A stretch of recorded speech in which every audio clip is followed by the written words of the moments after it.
When we last checked in, we were en route to Sweetwater, Tennessee. Now, when we rejoined the Gadget Gurus Escape the Humidity road trip, well, I'm going to tell you what happened. And we're going to give you an update of what's going on so far and what we've learned about the RV Trip Wizard trip planning program. And that starts right now on the Gadget Gurus.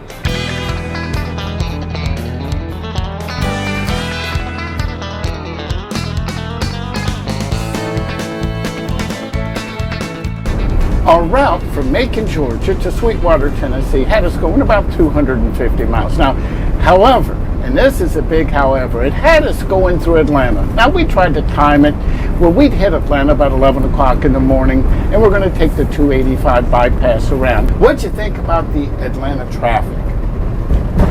You know, I think it could have been worse. Yeah. We had some we slow had going traffic, there. But yeah. I think the worst part was as we got to the final leg of 285 and getting back to 75. There was a lot of construction going on and a lot of very short notice lane closures. That was true. There were sometimes we were just rack stacked and packed with and there was a lot of truck traffic with trucks around us at all sides. We finally made it through Atlanta. Nobody got hurt. And then as the next rest area, or the first rest area that we were going to get to, was at the Tennessee Welcome Center. I'll let you take over from here. Yeah, that was the next available place that we could go, was that Welcome Center right over the border in Tennessee. And then when we got to that one, I zoomed in on Google Maps and I saw that it was all parallel parking for trucks, which is a little bit complicated for us because we have the Jeep behind us, so we can't back up. So we were hoping to get a spot at the end, but luckily we were able to pull in, and we got the guy in front of us to move forward a little bit. So we fit in there fine for a few minutes, and we tried to hurry and get out of there. So it was a little complicated. I thought for a Welcome Center we would have a little bit more space, since all of the other rest areas we've been to have full pull in and out slips, and that place didn't. So yeah, that one was a real head scratcher. And I'll say, I'm a Tennessee native. I'm born and raised in Nashville. Well, I live in Florida now. Nashville will always be my home. And the state of Tennessee needs to do better on that. We got through that, and then we didn't have that many miles, and we stopped at Love's to top off the tank. Now, we have a habit, and as Siren knows when she's doing our navigation, we always try to find a truck stop that's closest to our last stop of the day. And there's a reasoning behind that. The reason is that we want to arrive at our destination with a full tank of fuel. This way, and that's for two reasons. If something happens and, weather moves in, we got to keep moving or whatever, we're not pressured to have to fill up on fuel first thing. The other reason, if something happens that we end up staying where we are for a lot longer, we have a lot more fuel to run our generator. We can run for days and days on end, since the generator and the diesel engine use the same tank. So it's just a good habit that we've gotten into. After the fuel stop, we reached our destination for the day, which was a KOA in Sweetwater. What did you think of the Sweetwater KOA? I really liked that place. It wasn't far off 75, so it was really easy to get to. And then the road going in was shady. There were a lot of trees. We did have a few lower limbs that we were a little worried about, but we didn't have any damage. I think all in all, it really wasn't that bad. We stayed hooked up to the Jeep the whole time, and we had a pull through, so we had 2 slips. So we took up 2 slips. And then getting out, we did it with the Jeep, so it was tight, but I mean, we didn't hit anything, and we did fine. Tell you, the staff there was really nice. When we got there, our pad was really close to the front entrance. They could have pretty much pointed there, but they got in a golf cart. They let us in. They made us sure that we understood the utilities. The electricity was clean. The hookup for the dump was just right next to us. It was at a perfect location. We had good water pressure. Everything was really good. In case you're just tuning into this here, you can go back and check our previous episodes. I'll put a link right up here. Now, Siren and I are on the Gadget Gurus Escape the Humidity road trip. Now, we started in Orlando, Florida. Our destination is the Heartside Grove Motor Coach Resort. It's in northern Michigan. The town is Petoskey. It's an absolutely gorgeous area. I went there last year, and I tell you, I'm returning again. This is a 5-star motor coach resort. Now, on this leg 3, we started in Sweetwater, Tennessee, and then we were heading up to Kentucky. Kentucky has a great state campground system. We stayed at one south of Lexington, probably about a half an hour south, in Boonsborough, Kentucky. Now that gave us about a 200-mile drive that day. Now, before we get into what the campground or the park was like, Siren, let's talk about the routing we did there and what it was like for you putting that plan together.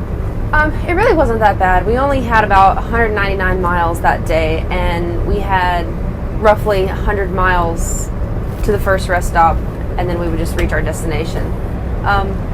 And honestly, I think it went pretty smoothly. Yeah, I think the only traffic that we had is, a place that's affectionately known, or used to be known as Malfunction Junction, where we're going through Knoxville, but that really wasn't that bad. We never slowed down below 40 to 50 miles an hour.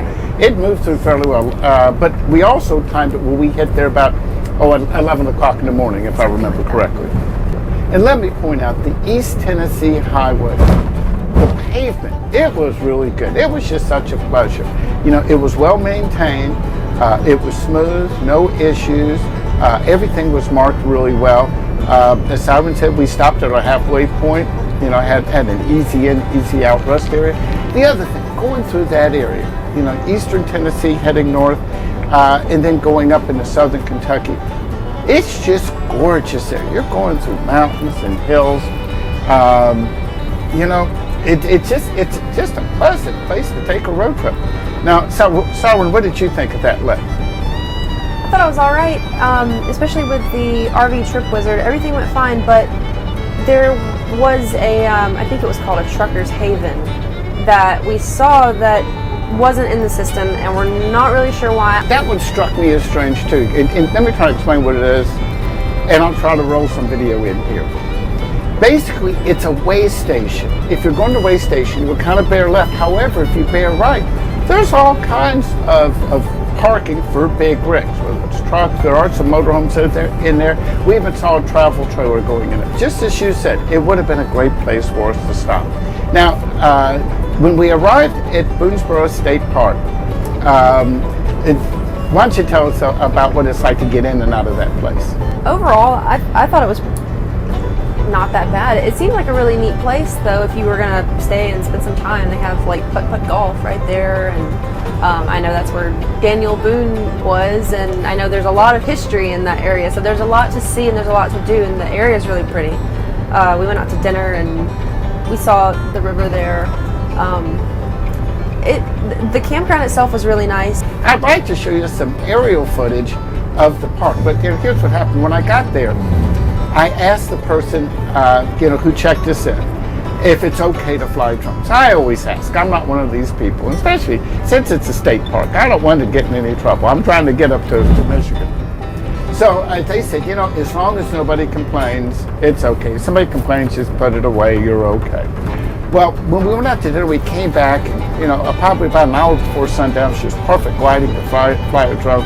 I saw a park ranger there, and I went up and I asked, and he said, no, you cannot fly over the campground. He goes, there is an open field, on the other side of the park, you're welcome to fly, but you cannot fly over people, you cannot fly over the campers. So I took his advice, we didn't do that.